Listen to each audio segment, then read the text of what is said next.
किसान साथियों नमस्कार, राम राम, सत श्री अकाल, आदाब। किसान साथियों आप अच्छे होंगे, ठीक होंगे, भगवान से कामना करते हैं, दुआ करते हैं आप जहां भी रहें स्वस्थ रहें, अच्छे रहें, आपके काम में दिन दुगनी रात चुगनी उन्नति हो, परम पिता परमेश्वर से हमारी ये कामना है। साथियों मैं अमित महिला, तहसील लोहारू, डिस्ट्रिक्ट भिवानी, हरियाणा का स्थायी निवासी हूँ और आज दिनांक 8 अगस्त 2023 है। आज भी हम एक विशेष विषय को लेकर आप लोगों के बीच में हाजिर हुए हैं जो हमारे सभी प्रकार के माइक्रोन्यूट्रिएंट की कमी को पूरा करता है। यानी मुख्य रूप से अगर हम बात करें तो सभी तरह के न्यूट्रिएंट उसके अंदर अवेलेबल होते हैं। अगर वो सही हो, जैविक हो, तो ही ये न्यूट्रिएंट उसमें मिलेंगे। इसके बारे में चर्चा करेंगे, लेकिन वीडियो की शुरुआत करने से पहले मैं आपसे निवेदन करना चाहूँगा, जिन भी किसान साथियों ने इस चैनल को सब्सक्राइब नहीं किया है प्लीज़ सब्सक्राइब करने का कष्ट करें, बेल आइकन घंटे को दबा के ऑल पर क्लिक करें ताकि आगे आने वाले वीडियो का नोटिफिकेशन और जो हमारे सप्ताह में 2 लाइव प्रोग्राम होते हैं उसका नोटिफिकेशन आपको प्राप्त हो सके, उससे आप अपनी जानकारी ले पाएँ।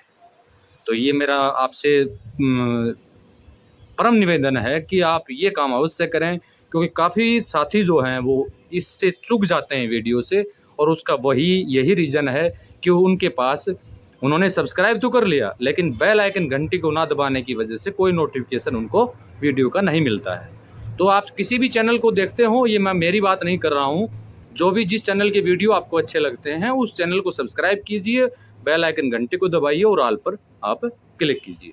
तो साथियों आज हम जो बात करने जा रहे हैं आपके बीच में वो सरसों की खली के ऊपर बात करने जा रहे हैं। सरसों की खली के ऊपर आज तक मैंने वीडियो नहीं बनाया था और इतने साल हो गए आपके बीच में, तो काफ़ी किसान साथियों की रिक्वायरमेंट के ऊपर आज हम ये वीडियो आप लोगों के बीच में शेयर करेंगे।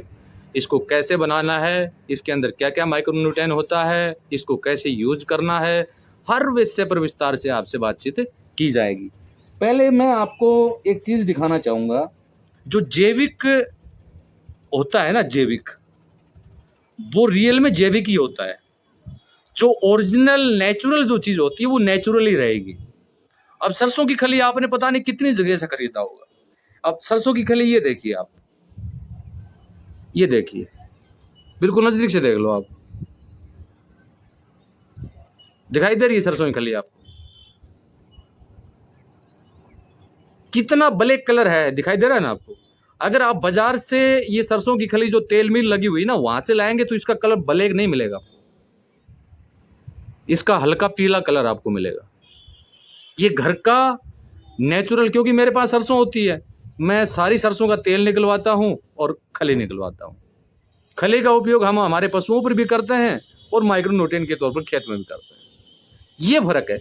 अब इसके अंदर जो है ना वो सारे न्यूट्रिएंट हैं जो बताए जाते हैं, वो नहीं है कि बाजार में जो मिलती है उसके अंदर सभी न्यूट्रिएंट हैं, क्योंकि सरसों में भी इतना रासायनिक यूज किया जाता है जिसकी कोई लिमिट नहीं है।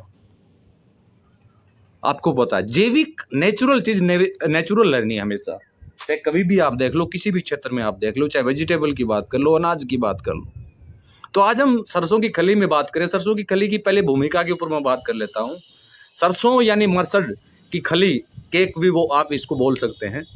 इसके अंदर काफ़ी मात्रा में मुख्य पोषक तत्व और सूक्ष्म पोषक तत्व की उपलब्धता होती है, बहुत अधिक मात्रा में। अगर सही रूप से मायने में बात करें तो नाइट्रोजन, फास्फोरस और पोटास और जिप्सम की मात्रा ज़्यादा पाई जाती है, नहीं सॉरी सल्फर की मात्रा, क्योंकि सरसों के अंदर सल्फर होता है, ये सभी जानते हैं। जितनी भी खलियाँ होती हैं हर खली में सल्फर की अधिकता होती है, सबको पता है इस बात का। और ये बहुत हमारे पौधों के लिए नाइट्रोजन की भी पूर्ति करता है, हमारे पौधों के लिए फास्फोरस की भी पूर्ति करता है, और हमारे पौधों के लिए ये यानी पोटास की भी पूर्ति करता है और सल्फर की भी पूर्ति करता है। अगर सूक्ष्म तत्वों के ऊपर हम नज़र डालें तो सूक्ष्म तत्वों में के अंदर इसके अंदर जो होता है वो मैं थोड़ा सा और बता देता हूँ। इसके अंदर प्रोटीन की मात्रा पाई जाती है, प्रोटीन की मात्रा काफ़ी पाई जाती है। कार्बोहाइड्रेट की मात्रा भी होती है, कार्बोहाइड्रेट की मात्रा होती है, प्रोटीन की मात्रा होती है, सल्फर की मात्रा होती है, सूक्ष्म में आ गया सल्फर हमारा, सल्फर की मात्रा होती है। और इसके अंदर अमीनो एसिड भी होता है, इसके अंदर अमीनो एसिड की मात्रा भी पाई जाती है। तो ये मुख्य रूप से सूक्ष्म तत्व और मुख्य पोषक तत्व इस सरसों की खली के अंदर काफ़ी मात्रा में उपलब्ध होते हैं और ये हमारी क्रॉप्स को बढ़ाने में, क्रॉप्स की ग्रोथ में और क्रॉप्स की फ्लावरिंग में, और क्रॉप्स की अगर सीधी-सी बात करें, अगर क्रॉप्स को सारे न्यूट्रिएंट समय के ऊपर मिलेंगे, फसल को सभी न्यूट्रिएंट की पूर्ति समय पर होगी, तो पौधा कभी भी रोग की चपेट में नहीं आएगा। क्योंकि सेम प्रोसीजर इंसान और ऐसा ही पौधा है। इंसान की इम्यूनिटी कम होगी तो इंसान को तरह-तरह की बीमारी अपने आगोश में ले लेंगी, ये आप अच्छी तरह जानते हैं। और ये कोरोना का काल बीता है, पीछे आपने देखा भी होगा कि जो लोग शरीर से अस्पुष्ट थे, जिसके अंदर किसी भी तरह का कोई बैल नहीं था, जो शुद्ध और सादा खाना खाते थे, वो आदमी कोरोना काल के दौरान स्वस्थ रहे, उनको कोरोना के नज़दीक फटकने भी नहीं दिया। यानी कोरोना तो वो अलग की बात है और किसी भी तरह की बीमारी के आगोश में वो नहीं आए। और जिनकी इम्यूनिटी कमज़ोर है, इम्यूनिटी कमज़ोर कहाँ की अगर हम बात करें, क्योंकि शहरों में अगर हम चले जाएँ, तो शहरों के छोटे-छोटे बच्चों की आँखों पर चश्मा लगा हुआ है। वो शरीर से तो आपको ऐसे लगेंगे कि वो पता नहीं पूरे स्ट्रॉन्ग है, लेकिन वो स्ट्रॉन्ग नहीं है साथियों। क्योंकि वो एक तो एसी में रहना, एसी में जाना, एसी में खाना, एसी में होना, सब कुछ एसी, एसी, एसी। तो एसी ने सब कुछ बर्बाद कर दिया। तो आज हम थोड़ा-सा भटक गए दूर, तो ये सरसों की खली के अंदर जो होता है वो सब कुछ उपलब्ध होता है, इसको हम यूज़ कैसे करें? यूज़ करने के तरीके, इसके घोल बनाने के तरीके मैं आपको बता देता हूँ। फार्मिंग में अगर आप मिट्टी में इसको डालना चाहते हैं, किसी भी क्रॉप्स में अगर मिट्टी में इसको आप डालना चाहते हैं, तो आप 1 एकड़ के लिए 20 केजी या 15 केजी से 20 केजी के बीच में ये सरसों का केक, सरसों की खली आप ले लीजिए और इसका बारीक पाउडर बना लीजिए। बारीक पाउडर बना लीजिए और सरसों की 20 किलो खली लेते हैं तो उसका 3 गुना कंपोस्टिंग खाद आप लीजिए, गोबर की खाद आप लीजिए जो आपके पास उपलब्ध होती है, हर किसान के पास मिलती है।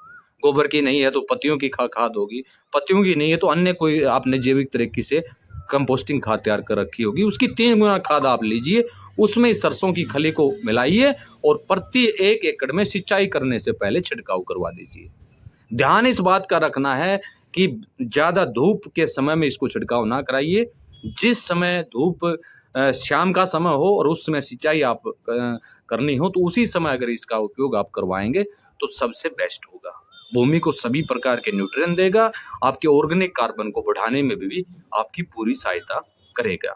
लेकिन ध्यान इस बात का रखना है, सरसों की खली का 2 बार से ज़्यादा एक क्रॉप्स के अंदर आपको उपयोग नहीं करना है। चाहे आप इसको धान में कीजिए, बाजरा में कीजिए, वेजिटेबल में कीजिए, जो भी क्रॉप्स आपको लगती है उस क्रॉप्स में इसका उपयोग आप कर सकते हैं। अब दूसरी तरीके से हम बात करें, लिक्विड घोल इसका कैसे तैयार करें? आपके पास तरल वेस्ट डिकम्पोज़र है, कोई ज़्यादा डिफ़िकल्ट नहीं है और मैं ये मानता हूँ कि सरसों की खली का उपयोग अगर आप माइक्रो न्यूट्रिएंट के तौर पर इससे बनाते हैं, तरल वेस्ट डिकम्पोज़र से, तो उसके अंदर जैसे मान लीजिए आपको 100 लीटर घोल बनाना है, फॉर एग्जाम्पल, तो 100 लीटर घोल के अंदर 10 केजी सरसों की खली आप डाल दीजिए। 10 केजी सरसों की खली आप डाल दीजिए और फिर उसका चमत्कार आप देखिए। ये मैं वेस्ट डिकम्पोज़र की बात कर रहा हूँ, ना कि मैं पानी की बात कर रहा हूँ। कुछ साथियों ने पानी में मिला के डलवाने का काम किया, मैं वहाँ की बात नहीं कर रहा हूँ। मैं कर रहा हूँ तरल वेस्ट डिकम्पोज़र के 100 लीटर घोल में आपको सरसों की खली 10 केजी आपको डालनी है और उसको हर रोज 1 टाइम हिलाना है। हर रोज 1 टाइम हिलाना है, 7 दिन में वो घोल बन के आपका रेडी हो जाएगा। फिर उसका आपको छिड़काव जो करना है वो रेशो भी मैं आपको बता देता हूँ, क्योंकि वेस्ट डिकम्पोज़र में सरसों की खली आप डालेंगे तो एक तो इसके अंदर जो नाइट्रोजन है वो भी डबल हो जाएगा, फास्फोरस की मात्रा भी बढ़ जाएगी, पोटाश की भी बढ़ जाएगी, क्योंकि ऑलरेडी फास्फोरस, नाइट्रोजन, पोटाश इसमें उपलब्ध है और वेस्ट डिकम्पोज़र के अंदर एजोबैक्टर पीएसबी और पोटाश मोबाइलिज्म बैक्टीरिया ऑलरेडी है। तो यानी हमें डबल फायदा मिलेगा। फिर वो घोल बन के आपका रेडी हो गया। उसके बाद आपको क्रॉप्स पर जो छिड़काव करवाना है वो क्रॉप कितने दिन की होनी चाहिए, सबसे पहले उस पर ध्यान हम देना चाहते हैं। आपकी क्रॉप्स कम से कम 20 दिन या 15 दिन के आसपास की होनी चाहिए। 15 दिन के बाद उसके ऊपर आपको छिड़काव करवाना है और छिड़काव करवाते समय मात्रा का विशेष रूप से आपको ध्यान रखना है। प्रति 1 एकड़ 10 लीटर से ज़्यादा घोल आप छिड़काव में यूज ना करें, और छिड़काव में हो सके तो हनेंसर का घोल साथ में आप ऐड करें। हनेंसर का घोल मिलाने से इसकी पावर और भी बढ़ जाएगी। यानी जैसे 15 लीटर का स्प्रे का पंप है, उसके अंदर आप इसको 13 लीटर हनेंसर का घोल लीजिए और 2 लीटर आप ये सरसों की खली का घोल डालिए और 1 लीटर उसके अंदर वेस्ट डिकम्पोजर सॉल्यूशन आप डाल सकते हैं और उसका छिड़काव करवा दीजिए। छिड़काव करवाने के मात्र 5 दिन में रिजल्ट आपके सामने होंगे। और जब भी आप छिड़काव करवाते हो तो छिड़काव में जो चिपचिपा घोल जो हमारा होता है, जो एलोवेरा से तैयार करते हैं, गोंद से तैयार करते हैं या भिंडी इत्यादि से तैयार करते हैं, वो घोल अगर 50 ml पर 15 लीटर के स्प्रे के पंप में अगर आप डालना चाहते हैं तो वो आप डाल सकते हैं। अब बात करते हैं पानी के साथ अगर आपको चलाना हो तो, जैसे वेस्ट डिकम्पोजर पानी के साथ में आप चलाते हो तो 30 से 40 लीटर सरसों के घोल जो आपने लिक्विड वेस्ट डिकम्पोजर से बनाया है उसको वेस्ट डिकम्पोजर में ही मिला दीजिए। जो वेस्ट डिकम्पोजर आपकी पानी के साथ में जाना, आप फल्ड इरीगेशन करते हैं, ड्रिप इरीगेशन करते हैं या फुहारा सिंचाई करते हैं या अन्य कोई भी विधि से आप जो सिंचाई करते हैं उसमें कोई ना कोई किसी ना किसी माध्यम से वेस्ट डिकम्पोजर तो आप देते हैं। तो उसी वेस्ट डिकम्पोजर के घोल में 30 से 40 लीटर प्रति 1 एकड़ के लिए ये सरसों की खली का घोल उसमें आप डाल सकते हैं। फिर आप क्रॉप्स के अंदर फ़ायदा भी देखिए, क्या क्या बेनिफिट्स आपको मिलते हैं। और सरसों की खली एक ऐसी खली है जो आपको हर जगह उपलब्ध होती है, और हो सके तो आप जो है वो जैविक ही सरसों की खली लें अगर पूरे न्यूट्रिएंट उसमें आपको चाहिए। जैसे मैंने पहले मेरे सरसों की तेल निकलवाते हुए का वीडियो आप लोगों के सामने प्रेषित किया था कि पिछली साल की बात थी, तेल की मात्रा अब की बार मेरी सरसों में ज़्यादा हुई। रासायनिक तेल अगर आप निकलवाएंगे तो 1 क्विंटल यानी 100 केजी सरसों अगर आपके पास है तो उसके अंदर मात्र 28 और 30 के बीच में सरसों का तेल निकलेगा। लेकिन हमने जैविक की पिछली साल 34 लीटर मेरा सरसों का तेल, यानी 1 क्विंटल में 100 किलो जो हमारी सरसों है उसके अंदर 34 लीटर निकला, और अब की बार 36.5 लीटर तेल की मात्रा उसमें मिली। तो अब आप देखिए, अगर तेल उसमें बढ़ा, तेल ज़्यादा हुआ तो सीधी सी बात है उसमें न्यूट्रिएंट भी ज़्यादा होगा। तो आप इस तरह से सरसों की खली की काफ़ी दिन से काफ़ी फार्मर बार बार कह रहे थे सर सरसों की खली पर वीडियो बनाइए, तो आज मैंने ये वीडियो आप लोगों के बीच में प्रेषित कर दिया है। अगर वीडियो आपको अच्छा लगे तो अधिक से अधिक फार्मर के बीच में आप इसको शेयर कीजिए।